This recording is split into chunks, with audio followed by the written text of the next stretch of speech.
Tsy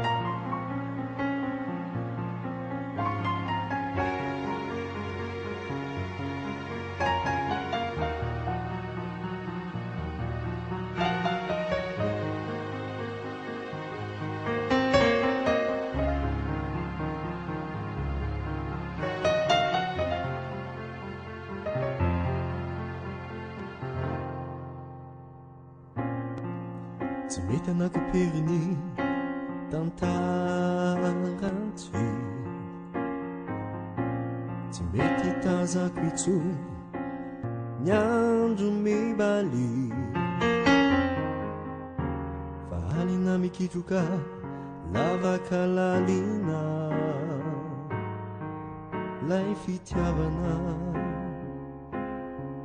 efa navalona. Natao mafy tototra izanana levona,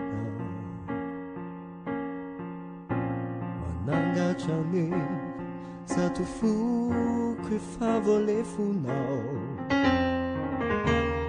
fa ny alokao no manjoyatra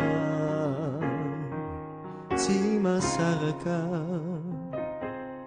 nefa rano efa raraka, nefa efa nisy olo-kafa naka ny toerako anaso siko isa efa narodantsika roa, pitika fokely no nandrehitra azy fo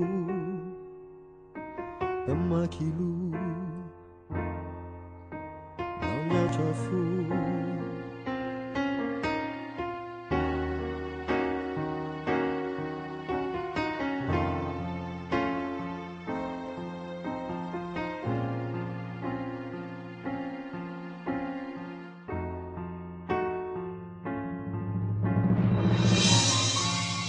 Toerana fale fandalovantsika roa, manjary molokina malasa nambiro, lay sezy izay fipetrantsy sary fona zary nangatsy,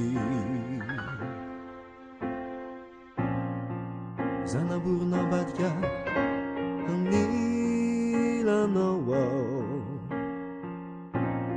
efa ho voafatotra tsy mahity izay atao.